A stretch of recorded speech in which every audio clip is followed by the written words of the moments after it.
Hello everyone, कैसे हैं आप। मैं आपका टीचर राजेश। आज अपन डिस्कस करने वाले हैं ज्योग्राफी के क्वेश्चंस पेपर पर। यह आपका ज्योग्राफी का एक्सप्लेनेशन वीडियो रहेगा, तो अच्छे से समझिएगा।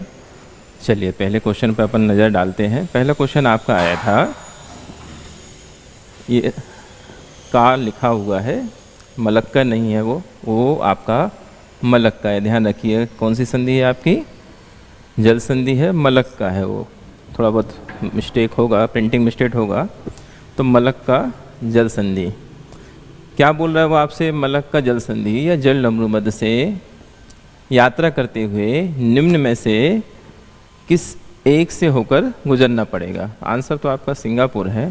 तो देखते हैं सिंगापुर जो है कि आपका, अपन मैप पर चलते हैं, थोड़ा सा मैप से और अच्छे से समझते हैं इसको। यहाँ पर ओके, तो आप गौर से देखिए, जो आपका मलक्का है ये आपकी यहाँ पर है। कहाँ पर है माय डियर फ्रेंड, यहाँ पर, यहाँ पर। समझ आया कहाँ पर है, यहाँ पर। यहाँ पर एक क्या है आपका, अंडमान निकोबार द्वीप है। ये क्या है आपका, इंडोनेशिया है। ये आपका कोलमपुर मलेशिया है। ये आपका जावा सागर है। क्या बोल रहा था आपसे वो संधि में, कहाँ से, तो ये आपका सिंगापुर यहाँ पर है माय डियर फ्रेंड। कहाँ पर है आपका सिंगापुर, यहाँ पर है। ठीक है ना। तो सिंगापुर जो है कि ये स्थिति क्लियर हुई आप लोगों को मैप पर, कहाँ पर है आपकी स्थिति, ये आपका क्लियर हुआ। चलिए, बाली, बुरनोई और जावा। बाली इंडोनेशिया की राजधानी है। बाली कहाँ की राजधानी है, इंडोनेशिया की। तो ये नीचे की तरफ ये बना था आपका इंडोनेशिया का, तो बाली यहाँ पे रहेगा। तो यहाँ पर आपका क्या रहेगा, आपका सिंगापुर हम देख चुके हैं। मलक्का जल संधि यहाँ पर। अंडमान आपका जो कहाँ पर है आपका, इस तरफ में अंडमान निकोबार द्वीप समूह है, अंडमान। यहाँ पर एक क्या है आपकी, मलक्का। और सिंगापुर कहाँ पर है, यहाँ पर, यहाँ पर सिंगापुर। तो सबसे राइट आंसर कौन सा रहेगा आपका, सिंगापुर। जावा नीचे की तरफ है माय डियर फ्रेंड, यहाँ पर है जावा। जावा यहाँ पर है, इंडोनेशिया की राजधानी यहाँ पर। बाली मिल जाएगा आपको। और बुरनोई आपका यहाँ पर है। कहाँ पर है माय डियर फ्रेंड, बुरनोई यहाँ पर है। ठीक, तो क्लियर हुआ कि सही आंसर कौन सा रहेगा आपका, मलक्का। मलक्का किससे मिलता है आपका, ये जल पूरा सिंगापुर से मिलता है। यहाँ पर ध्यान रखना, यहाँ पर जावा सागर भी है। कौन सा सागर है, जावा सागर। ठीक, क्लियर हुआ आपको क्वेश्चन। चलिए नेक्स्ट पे चलते हैं। नेक्स्ट आपका क्वेश्चन है आपका, विक्टोरिया जलप्रपात किस नदी पर है। क्या बोल रहा है आपसे, विक्टोरिया जलप्रपात किस नदी पर है। सही आंसर क्या है आपका, जेम्बेजी। और जेम्बेजी आपका यहाँ पर है माय डियर फ्रेंड। कहाँ पर है, अफ्रीका। ये कौन सा कॉन्टिनेंटल है आपका, अफ्रीका। और जो आपकी जेम्बेजी नदी है यहाँ पर है आपका, यह आपका जाम्बिया है, जाम्बिया। ठीक है ना, क्या है आपका, जाम्बिया। तो ये जो नदी है, ये कौन सी नदी है आपकी, जेम्बेजी नदी। तो जेम्बेजी नदी पर यहाँ पर क्या है आपका, विक्टोरिया जलप्रपात। ठीक, क्लियर हुआ आपको। चलिए आगे बढ़ते हैं नेक्स्ट क्वेश्चन की तरफ। नेक्स्ट आपको क्वेश्चन दे रखा है, सही सुमेलित करना है आपको। क्या क्या करना है, सही सुमेलित। तो आपको एक तरफ ज्वालामुखी दे रहे हैं आपको, और दूसरी तरफ क्या दे रखे हैं माय डियर फ्रेंड, देश दे रखे हैं। ज्वालामुखी के साथ क्या दे रखे हैं आपको, देश दे रखे हैं। आंसर क्या दे रखा है आपको, 4 1 2 3। 4 1 2 3। माउंट रेनियर कहाँ पर है आपका, यूएसए में है आपका।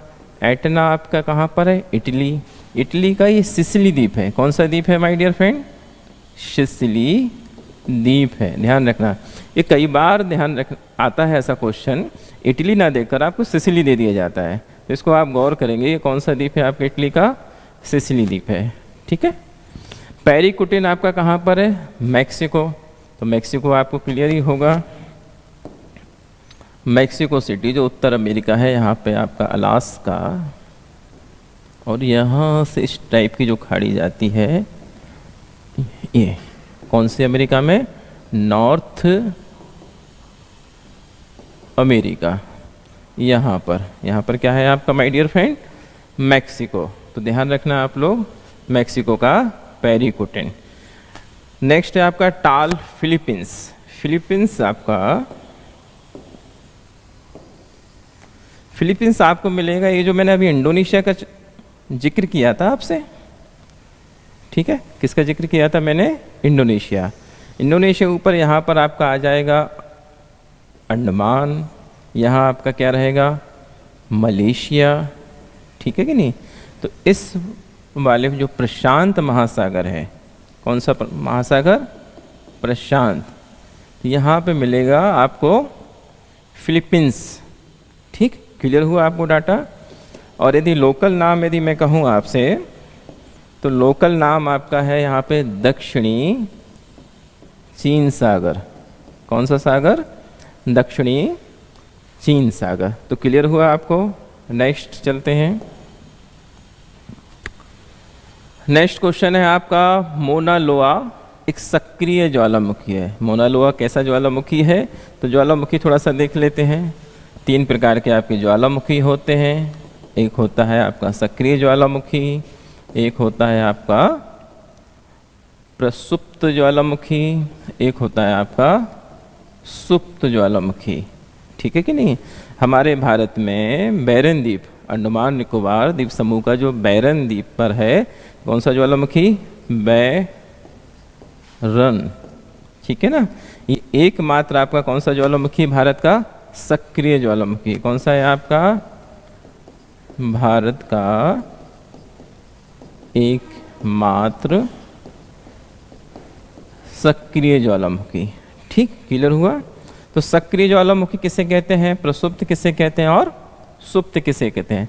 सक्रिय ज्वालामुखी माय डियर फ्रेंड उसको बोलते हैं कि जहाँ पर एक्टिविटी कंटिन्यूस बनी हुई है।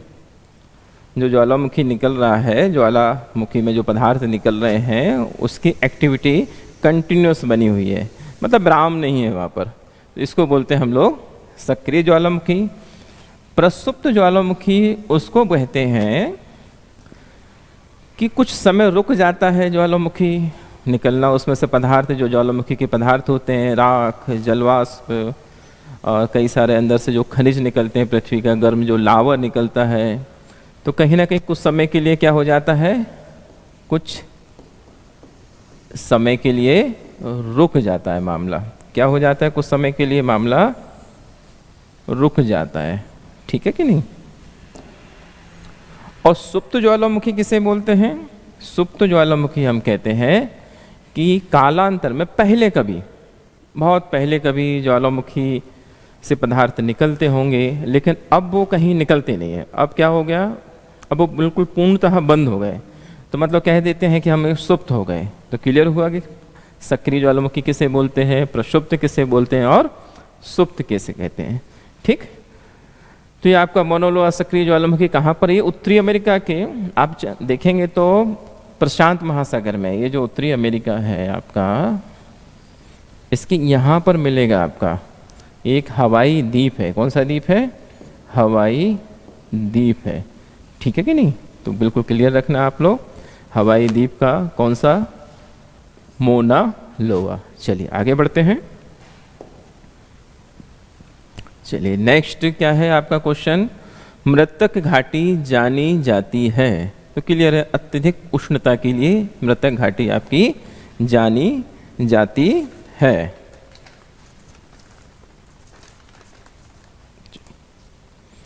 मृतक घाटी जो है कि कहाँ पर है आपका, मृतक घाटी है आपका वहीं आपके उत्तरी अमेरिका के, यहाँ पे कैलिफोर्निया है।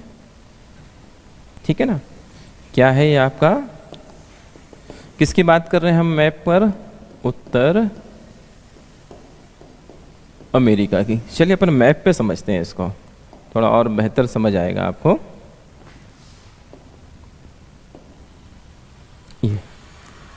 ये देखिए आप किसकी मैं बात कर रहा हूँ, ये यहाँ की बात कर रहा हूँ, मृतक घाटी डेथ वैली कहाँ की बात कर रहा हूँ, इस एरिया की बात कर रहा हूँ। थोड़ा सा सॉरी ऊपर को है थोड़ा सा, ये इस एरिया की बात कर रहे हैं हम। क्लियर हुआ डाटा? कैलिफोर्निया, इसको कैलिफोर्निया कहते हैं, ये वाली कैलिफोर्निया की खाड़ी है यहाँ पर, ठीक है ना, कैलिफोर्निया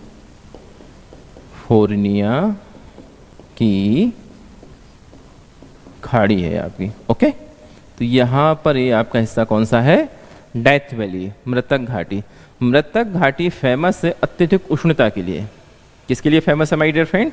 अत्यधिक उष्णता। यहाँ टेम्परेचर लगभग 57 डिग्री सेल्सियस से भी अप हो जाता है, 57 डिग्री सेल्सियस से भी अप डायरेक्शन में चला जाता है।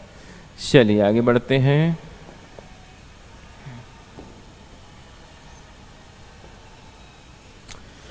चलिए नेक्स्ट पर बात करते हैं। नेक्स्ट क्वेश्चन क्या बोल रहा है आपसे, जो पर्वत श्रेणी शेष अन्य से क्या है, भिन्न है।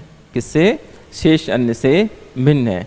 तो बाकी जो पर्वत श्रेणी आदि आपको नज़र आ रही हैं और ये आपको थोड़ा बहुत पता हो, तो जो Alps, Andes, Himalaya, Alps, Andes, Himalaya, ये तीनों की तीनों पर्वत श्रेणियां जो है कि आपकी ये नवीन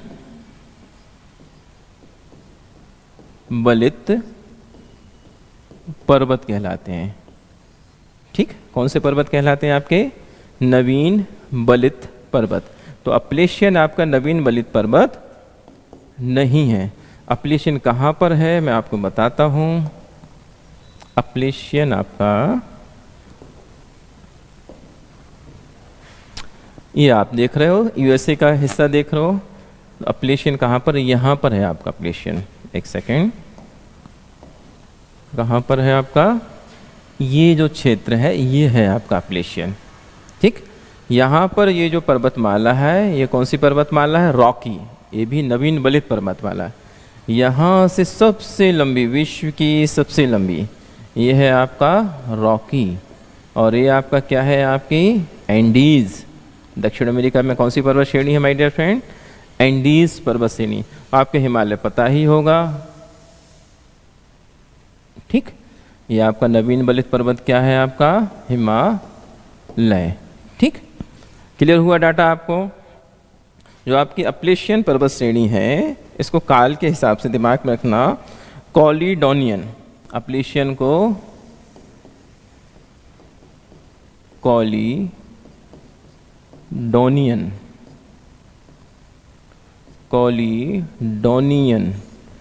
इसको समय के हिसाब से यदि हम बांटें तो कॉलीडोनियन श्रेणी की यह आपकी है। उस समय पर लगभग यदि हम कहें इसको, तो लगभग आपका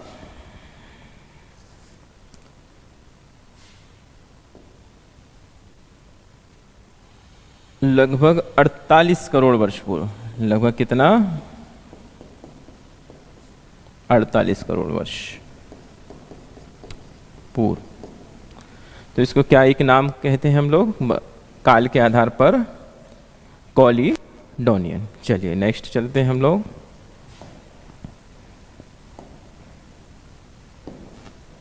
चलिए, ये क्लियर हुआ आपका अपलेशियन?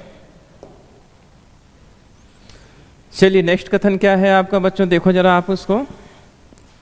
ये थोड़ा व्याख्यात्मक है, आपको एक स्टेटमेंट दे रखा है और साथ में क्या दे रखा है? आपको एक रीजन आपको दे रखा है।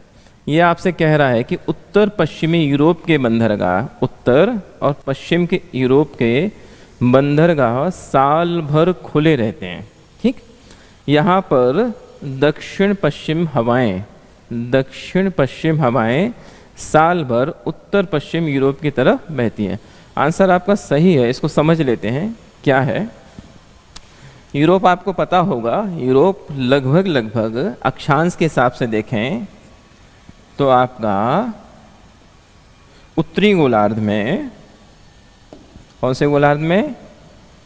उत्तरी गोलार्ध में, नॉर्थ में, ये लगभग 45 डिग्री पर रहता है, लगभग। यहाँ से आप ये मान लें कि ये आपका कौन सा है, आपका सागर अटलांटिक, ठीक है ना, कौन सा सागर, अटलांटिक। और 45 डिग्री पर है आपका, कहाँ पर है, आपका यूरोप। ओके, लंदन मान लें, नॉर्वे मान लें, फ्रांस मान लें यहाँ पर, तो ये क्या है आपका यूरोप, करेक्ट। यूराल पर्वत से ही आपका यहाँ पर क्या है, आपका यूराल पर्वत। तो यूराल पर्वत से आपका रूस से ये प्राकृतिक सीमा, इस तरफ क्या है आपका रूस, और ये आपका क्या है, आपका यूरोप। अब कहना क्या चाह रहा है वो आपसे प्रश्न, कि दक्षिण पश्चिम हवाएं साल भर उत्तर पश्चिम यूरोप की तरफ बहती हैं, और बंदरगाह क्या होते हैं माय डियर फ्रेंड, साल भर खुले रहते हैं। तो आपको एक गोलार्ध में एक चीज़ और समझाता हूँ मैं आपको।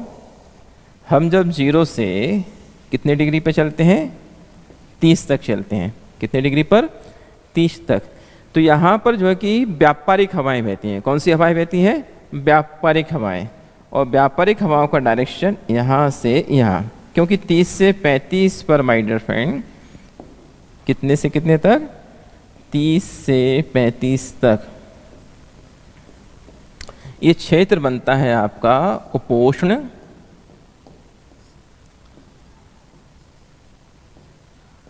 उच्च वायुदाब क्षेत्र। कौन सा वायुदाब क्षेत्र,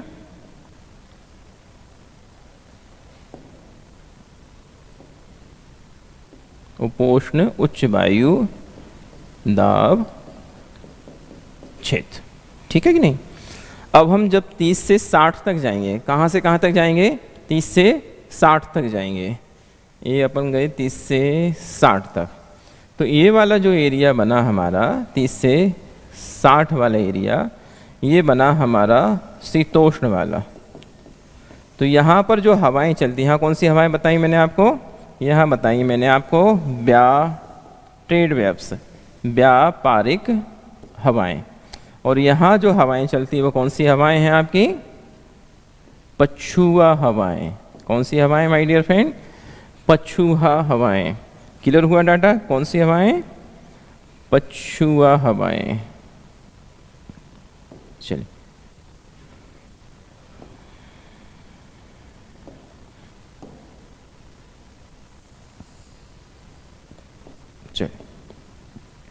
ऊपर वाले हिस्से में कौन सी हवाएं चल रही हैं आपकी, यहाँ पर आपकी कौन सी व्यापारिक हवाएं चल रही हैं। बीच वाला जो ये रेडियस है आपका 30 से 35 तक, ये कौन सा बन गया, उपोष्ण उच्च वायुदाब क्षेत्र का बन गया। अब यहाँ से जब हवाएं यहाँ को जाएंगी, कहाँ को जाएंगी, इस डायरेक्शन में जाएंगी, तो उत्तरी गोलार्ध में फेरेल के नियम के अनुसार, कोलियस बल के नियम के अनुसार ये कहाँ मुड़ जाएंगी, दाहिने तरफ मुड़ जाएंगी। कहाँ मुड़ जाएंगी आपकी, यहाँ से इस डायरेक्शन में मुड़ जाएंगी। कहाँ जाना इसको ऐसा था, लेकिन किस डायरेक्शन में मुड़ा, यहाँ से इस डायरेक्शन में मुड़ जाएंगे, यहाँ से इस डायरेक्शन में। तो आप देखें ज़रा गौर से, यूरोप कहाँ बताया मैंने आपको, यहाँ, और यहाँ से हवाएं कहाँ मुड़ रही हैं, इस डायरेक्शन में। कौन सी हवाएं मुड़ रही हैं आपकी, पछुआ हवाएं।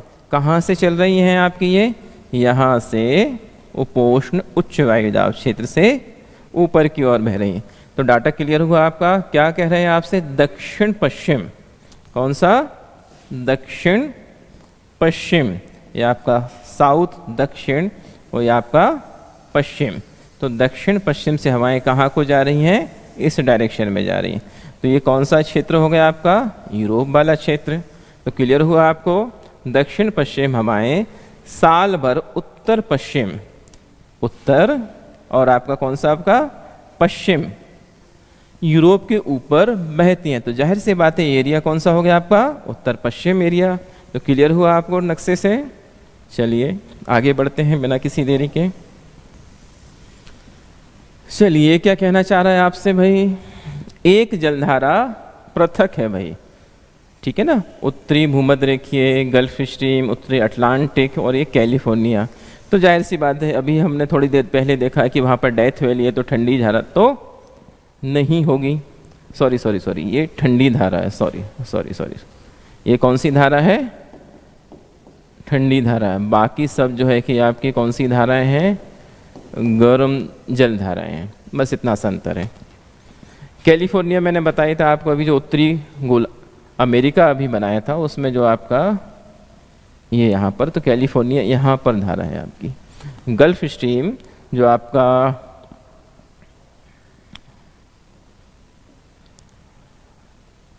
उत्तरी अटलांटिक जो आपका बनता है गल्फ स्ट्रीम यहाँ पर है आपका।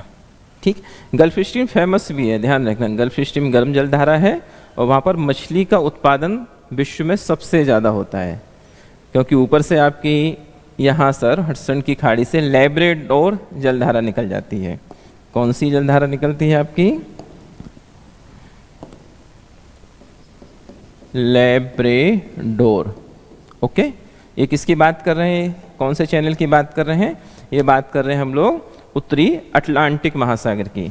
और यहाँ से कौन सी जलधारा चलती है आपकी? गल्फ स्ट्रीम, गल्फ स्ट्रीम जलधारा। ठीक, क्लियर हुआ आपको? और यहाँ पर ये कौन सी जलधारा है जो ठंडी है आपकी? ये है आपकी कैलिफोर्निया। चलिए आगे बढ़ें। चलिए नेक्स्ट क्या बोल रहा है? पैलेजिक पदार्थों का निक्षेपण महासागरों के किस भाग में होता है? किसकी बात कर रहा है? पैलेजिक, जो कि निक्षेप हुए जो छोटी छोटी गाद होती है, तो जाहिर सी बात है कि कहाँ होगी? सागरों में निचले हिस्से पर होगी, नीचे की तरफ होगी।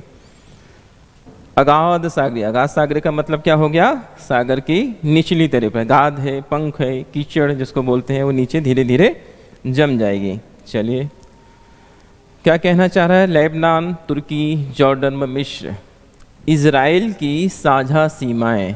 तो चलिए इज़राइल को देख लेते हैं, क्लियर हो जाएगा आपको। कहाँ पर है आपका इज़राइल? ओके, चलिए कहाँ मिलेगा आपको इज़राइल? इजिप्ट। किसकी बात कर रहा था? लेबनान की बात कर रहा था, तुर्की की बात कर रहा था, जॉर्डन की बात कर रहा था। ये मिल गया आपको, क्या मिल गया? ये। चलिए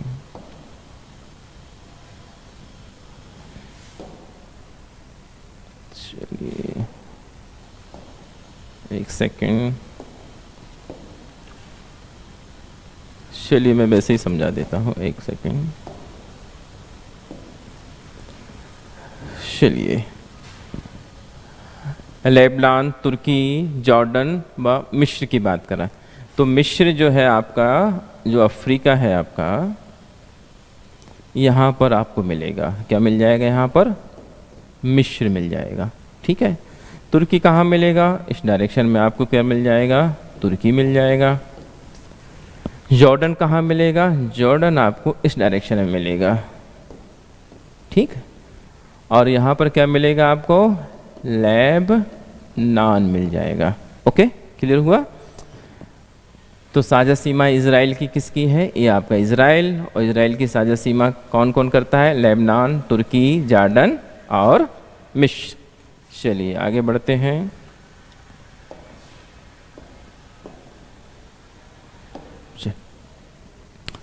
नेक्स्ट क्वेश्चन भी आपका कथन से रिलेटेड है। क्या बोल रहा है? भूमध्य रेखा के निकट क्षेत्रों में वर्ष भर वर्षा होती है। इन क्षेत्रों में अधिकांश अपराह्न, अपराह्न बोले तो दोपहर बाद का जो समय होता है उसको हम अपराह्न बोलते हैं। उच्च ताप, उच्च आर्द्रता, ये आर्द्रता है, ध्यान रखिएगा। संवहनी वर्षा, तो संवहनी वर्षा क्या होती है हम समझते हैं थोड़ा सा। संवहनी वर्षा उसको बोलते हैं जब अत्यधिक ताप के कारण, किसके कारण? ताप के कारण, जब यहाँ का टेम्परेचर, मान के चलो कि कोई स्थल है, यहाँ का टेम्परेचर क्या हो जाए? गर्म हो जाए, और यहाँ का जो जल है वेपर बन जाए। वेपोराइजेशन से क्या होगा? जल जो है कि ऊपर को उठेगा। क्लियर हो रहा? और यहाँ पर बाद में ऊपर जब उठकर यहाँ बादलों का संघनन हो जाएगा। क्या हो जाएगा माय डियर फ्रेंड? बाष्प के क्या हो जाएंगे? बादल बनेंगे। और बादल बनने के बाद में जब वो इकट्ठे होंगे, संघनन होगा, तो वो बरस जाएंगे। तो क्या कह रहा है वो आपसे? कौन सी वर्षा होती है? संवहनी वर्षा होती है। तो इस प्रोसेस को क्या बोलते हैं हम लोग? संवहन बोलते हैं। क्या बोलते हैं माय डियर फ्रेंड? संवहन। तो ऐसा मामला कहाँ बनता है आपको? चलिए मैं ग्लोब पर बताता हूँ आपको कि ऐसा मामला कहाँ पर बनता है।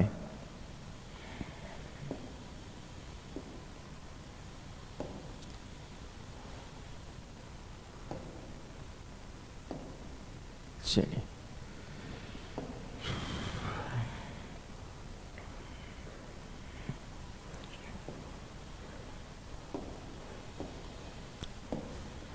भूमध्य रेखा पर ऐसा मामला बनता माय डियर फ्रेंड, कहाँ पर बनता है? 0 डिग्री पर बनता है। तो 0 डिग्री पर जो देश आते हैं वहाँ पर कौन सी वर्षा होती है? आपकी सममोहिनी वर्षा होती है। यहाँ की व्यापारिक हवाएं, यहाँ की व्यापारिक हवाएं दोनों क्या हो जाती हैं? नॉर्थ और साउथ गोलार्ध की व्यापारिक हवाएं यहाँ नमी को लेकर ऊपर को क्या हो जाती हैं? ऊपर के डायरेक्शन में मूव ऑन होता है उनका। करेक्ट, क्लियर हुआ? और साथ में जब वो ऊपर पहुंचते हैं तो क्या बनाते हैं? बादल बनाते हैं। और बादल से दोपहर बाद में हर रोज़, प्रतिदिन का मामला है यहाँ पर, हर रोज़ यहाँ उष्णता भी ज़्यादा होती है, आर्द्रता भी ज़्यादा होती है आपकी। करेक्ट, और हर रोज़ यहाँ पर क्या होती है? आपकी वर्षा भी होती है। तो कौन सी बात कर रहे हैं अपन लोग? भूमध्य रेखा। कौन सी रेखा? भूमध्य रेखा का मामला है। अच्छा, इसको डोल ड्रम भी कहते हैं। इसको पेटी जो है आपकी, इसको कौन सी पेटी बोलते हैं? डोल ड्रम पेटी भी कहते हैं। कौन सी पेटी बोलते हैं इसको? डोल ड्रम शांत पेटी भी इसको कहते हैं। तो डाटा क्लियर हुआ आपको? तो बिल्कुल सही है, भूमध्य रेखा के निकट क्षेत्रों में वर्ष भर वर्षा होती है। तो क्लियर हुआ आपको? भूमध्य क्षेत्र का ये जो एरिया है यहाँ पर कौन सी वर्षा होती है? सममोहिनी वर्षा होती है। इसको डोल ड्रम शांत पेटी भी बोलते हैं। ठीक, आगे बढ़ते हैं। चलिए, नेक्स्ट क्वेश्चन क्या बोल रहा है आपसे? नेक्स्ट क्वेश्चन है आपका, मैंग्रोव कुछ समुद्र तटों के सीमावर्ती उष्णकटिबंधीय और उपोष्ण कटिबंधीय क्षेत्रों, उष्ण में और उपोष्ण।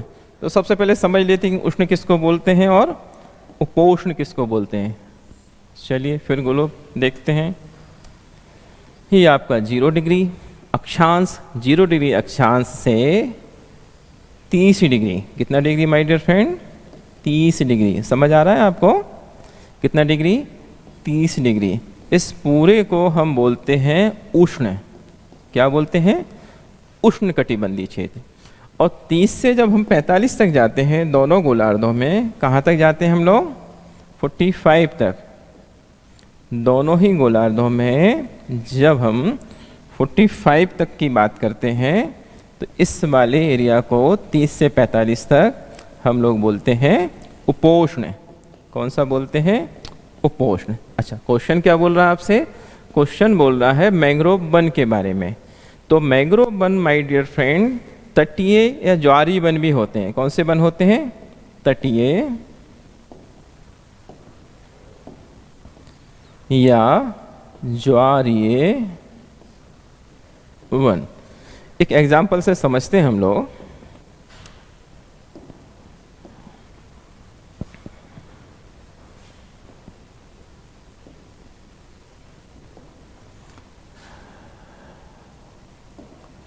चलिए, हमारा जो इंडिया है इसका ये वाला जो पार्ट है, ये वाला पार्ट क्या बोलता है? पूर्वी घाट। और ये वाला पार्ट क्या है माय डियर फ्रेंड? पश्चिमी घाट। क्लियर हुआ? तो यहाँ से लेके यहाँ तक जो समुद्र के किनारे के जो वन हैं उनको हम क्या बोलते हैं? तटीय वन। और जब ज्वार का पानी अंदर चला जाता है, यहाँ पर पूरा गंगा और ब्रह्मपुत्र का डेल्टा है, उसको भी क्या बोल देते हैं हम? ज्वारी वन भी कह लेते हैं। तो मैंग्रोव यहीं की विशेषता, मतलब कि मैंग्रोव आपके खारे पानी के वन हैं, नंबर 1। नंबर 2 तटीय वन हैं। ठीक, क्लियर हुआ? समुद्री खारे पानी के वन हैं। कौन? मैंग्रोव। चलिए आगे बढ़ते हैं। ठीक, कहना क्या चाह रहा? तट रेखा के स्थिर रखते हैं। तो जाहिर सी बात है कि यदि वृक्ष जो है कि तटीय रेखा के पास में है तो उसको क्या करेगा? वह स्थिर रखेगा। ठीक, इसके विरुद्ध वो प्राचीर का काम करते हैं, मतलब एक सुरक्षा दीवार बना लेते हैं। तो हमारे भारत का एग्जाम्पल आपने समझा। यहाँ पर यदि वन है तो क्या कर रहे हैं? वह एक सुरक्षा दीवार बना रहे हैं। Is that clear? चलिए आगे बढ़ते हैं। नेक्स्ट आपसे कह रहा है निम्न में से कौन सा एक तारा पृथ्वी के ज़्यादा समीप है? ये तो बड़ा सरल सा था, सूर्य। इसमें कोई परेशानी वाली कोई बात ही नहीं थी। कौन सा तारा था आपका? सूर्य। चलिए नेक्स्ट क्या है? दियागोस गार्सिया क्या है? ये हिंद महासागर में। कभी आप देखिएगा जो हमारा इंडिया है यहाँ नीचे की तरफ देखिएगा, ठीक है, एक द्वीप है जो कभी अमेरिकी नौसेना का अड्डा हुआ करता था। दियागो गार्सिया, गार्सिया ये क्या हुआ करता था माय डियर फ्रेंड?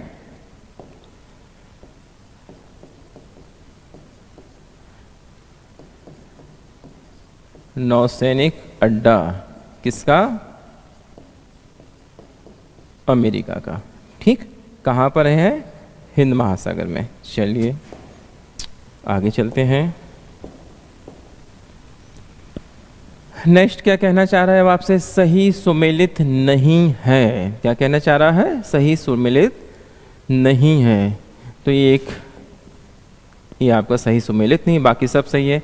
एल्यूशियन जो कि पर्वतमाला है उत्तरी प्रशांत महासागर में, उत्तरी जो अमेरिका है उसके राइट साइड में पूर्वी डायरेक्शन में आपका एल्यूशियन पर्वतमाला मिलेगी। एट सैंडविच द्वीप दक्षिणी अंध महासागर, तो दक्षिणी अंध महासागर मतलब कि अफ्रीका के नीचे वाला हिस्सा, करेक्ट। और नेक्स्ट सुंदरगर्त, ये तो हिंद महासागर में है ही, नो प्रॉब्लम। चलिए आगे बढ़ते हैं। चलिए क्या बोल रहा है अब आपसे? बैरोमीटर पाठन। तो बैरोमीटर में आपको पता है बैरोमीटर क्या है? एक वायु दाब मापने का यंत्र है और इसमें तीनों प्रकार की चीज़ों का काम होता है। पारे का भी यूज़ कर लेते हैं हम लोग, पानी का भी यूज़ कर लेते हैं। तो ध्यान रखना आप लोग, पारे का भी यूज़ हो जाता है और पानी का भी यूज़ हो जाता है। वो आपसे कहना चाह रहा है आपसे कि तूफानी मौसम होगा, सॉरी अचानक गिरावट, तो आप क्या समझेंगे? तो आंसर है आपका तूफानी मौसम। तो इसमें तीन कंसेप्ट होते हैं, ध्यान रखना। कौन कौन से कंसेप्ट होते हैं? तीन कंसेप्ट होते हैं। ये तो क्लियर हो ही गया कि यदि अचानक गिरावट होती है तो तूफानी मौसम, लेकिन धीरे धीरे गिरावट हो तो फिर वर्षा देखते हैं कि ये क्या हो रही है आपकी? वर्षा। और यदि ऊपर को जाता है वो है तो क्या होगा आपका? साफ मौसम होगा। क्या होगा? साफ मौसम होगा। तो तीन कंसेप्ट क्लियर हुए आपके। यदि आपका अचानक गिरावट हो रही है तो आपका क्या है? आपका तूफानी मौसम है। और यदि आपको धीरे धीरे क्या हो रही है? गिरावट। ये किसको डिनोट कर रहा है? गिरावट। तो धीरे धीरे यदि गिरावट हो रही तो क्या होगा? वर्षा होगी। अचानक गिरावट होगी तो क्या होगा? तूफान होगा। और यदि ऊपर डायरेक्शन में जाएगा पाठ्यांक, ऊपर डायरेक्शन में यदि पाठ्यांक जाएगा तो क्या होगा? आपका साफ मौसम होगा। ठीक, आगे बढ़ते हैं। चलिए क्या कहना चाह रहा है नेक्स्ट वाला? ज्वालामुखी उद्गार नहीं होते। तो सीधा सा आंसर है आपका बाल्टिक सागर में कोई भी ज्वालामुखी उद्गार नहीं है। बाकी सारे सागर में है, काला सागर, कैरिबियन सागर, कैस्पियन सागर, बाकी सब में क्या है? आपका ज्वालामुखी उद्गार है। चलिए नेक्स्ट भी क्वेश्चन बड़ा सरल सा है आपका। क्वार्टजाइट कायंतरित होता है। किससे कायंतरित? मतलब कि ये क्वार्टजाइट जो पत्थर है किससे रूप चेंज करके अपना क्वार्टजाइट रूप रखता है? तो ये आपका बलुआ पत्थर। ये जो बलुआ पत्थर है आपका, आपने देखा बालू का पत्थर। कौन सा पत्थर? बालू का पत्थर। ठीक, चलिए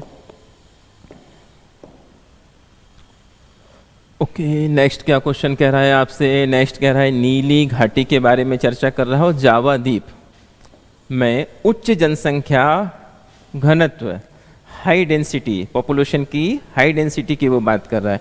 तो अभी अपन लोगों ने चर्चा की थी, ये आपका जो इंडोनेशिया मैंने बताया था आपको, यहाँ पर नीचे की तरफ मैंने आपको जावा बताया था, है ध्यान आपको?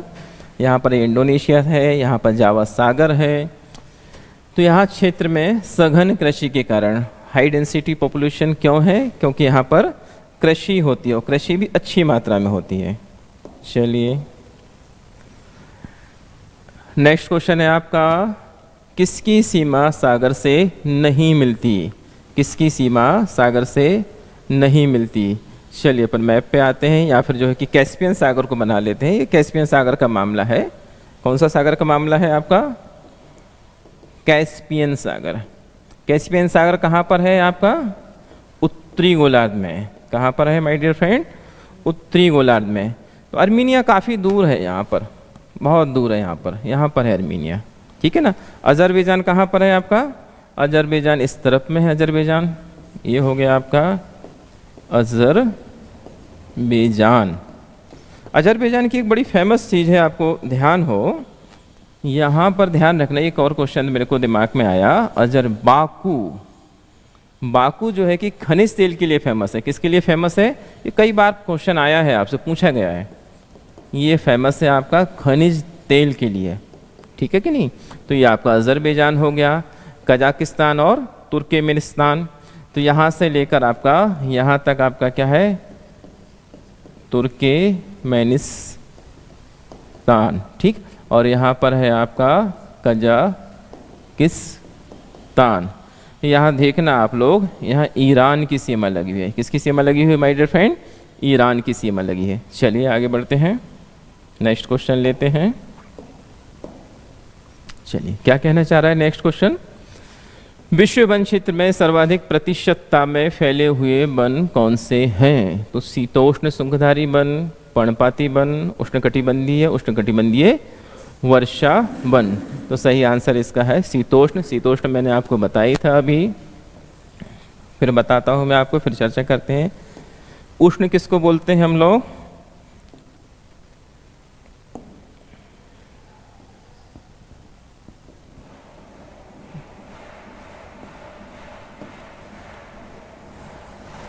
चलिए आ जाते हैं। 0 से लेकर 30 का जो मामला बनता है, 0 से लेकर कहाँ तक? 30 का जो मामला बनता है उसको हम बोलते हैं उष्णकटिबंधीय क्षेत्र।